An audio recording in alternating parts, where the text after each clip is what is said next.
एक ऐसे समाज की कल्पना करें जहां आपको रहने के लिए घर दिया जाए, मुफ्त भोजन दिया जाए, बदले में आपको किसी भी तरह से समुदाय की सेवा करनी होगी। जैसे कि अगर आप प्लम्बर है तो आप सभी के लिए मुफ्त मरम्मत करते हैं, और ऐसी कुछ भी हो, आपको किसी तरह से इस समुदाय की सेवा करनी चाहिए। ठीक ऐसे ही हमारी आंत में भी होती है।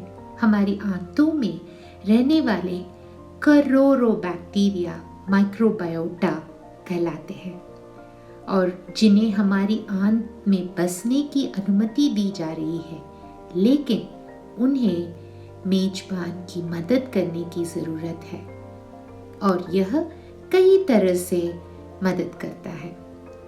जैसे कि भोजन में फाइबर जो होता है उसका पाचन और विटामिन के अवशोषण में यह माइक्रोबायोटा यानी जो बैक्टीरिया है वो इसमें सहायक करता है।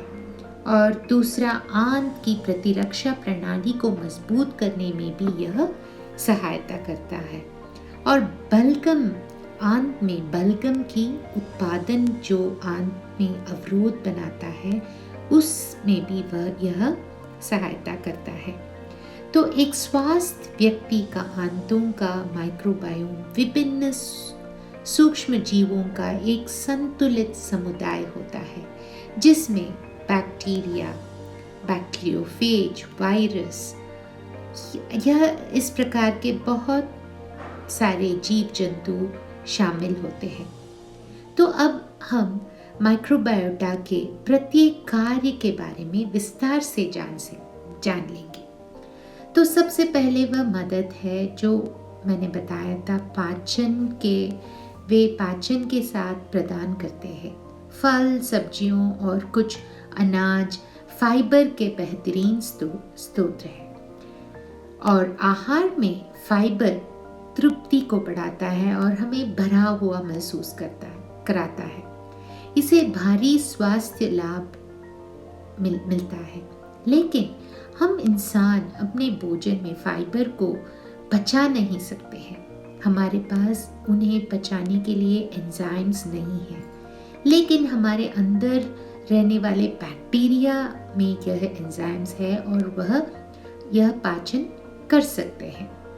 हमारे भोजन में फाइबर इन जीवाणुओं के लिए पोषण का स्रोत है, सोर्स है। यह इस फाइबर को ये जीवाणु अपने लिए वह यूज़ कर सकते हैं, और वे हमारे भोजन में फाइबर को शॉर्ट चेन फैटी एसिड्स, ये होता है SEFA, short chain fatty acids में तोड़ देता है। ये है माइक्रोबायोम, और ये डाइटरी फाइबर है।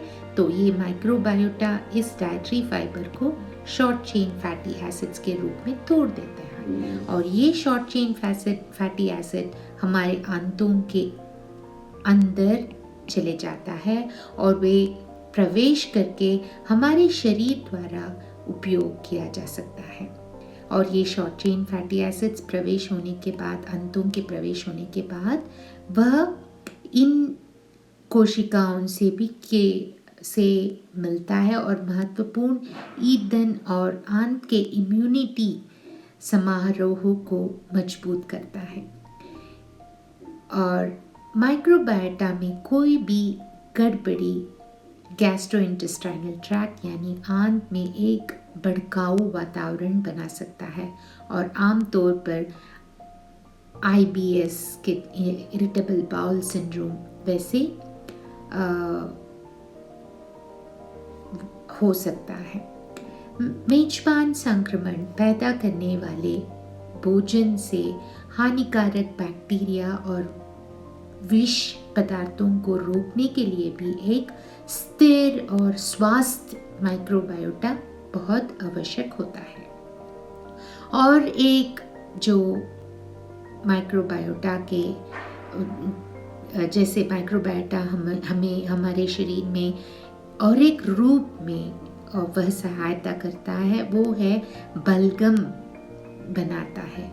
आंत में सुरक्षा का एक अन्य रूप बलगम का उत्पादन है और ये है बलगम का उत्पादन, जहाँ ये अपने आंत के अंदर यह बलगम उत्पादन करता है और हमारे भोजन में हानिकारक विशिष्ट पदार्थों और बैक्टीरिया को उपकला से अलग करने के लिए इस सुरक्षात्मक बाधा की विफलता से बीमारी हो सकती है। कुछ बैक्टीरिया जो हमारी आंत में रहते हैं बलगम पैदा करते हैं और इस अवरोध को मजबूत बनाते हैं।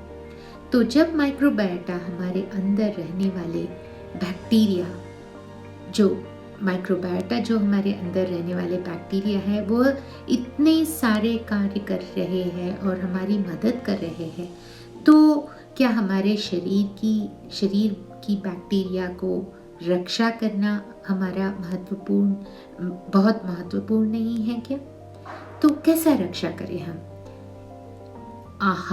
आहार हमारे पेट में एक स्वस्थ माइक्रोबायोटा को बनाए रखने में एक प्रमुख भूमिका निभाता है।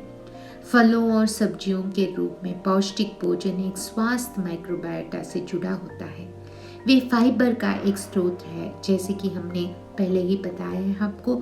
हमारे शरीर में सूक्ष्म जीवों के लिए एक खाद्य स्रोत है ये फाइबर, और क्योंकि आंतों में और ये फाइबर हमारे आंत में रहने वाले माइक्रोबायोटा वह फाइबर को लेता है और शॉर्ट चेन फैटी एसिड्स बनाकर हमारी सुरक्षा प्रणाली को मजबूत रखता है।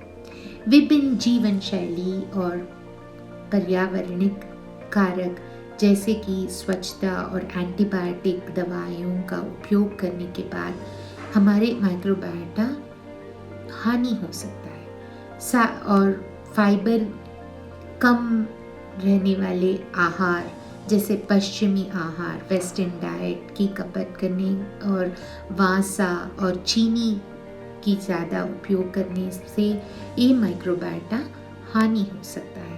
और अच्छा माइक्रोबायोटा रखने के लिए हमें बहुत सारे फल खाना है, वेजिटेबल्स खाना है और सैलेड के रूप में आप ज़्यादा से ज़्यादा वेजिटेबल्स खाइए।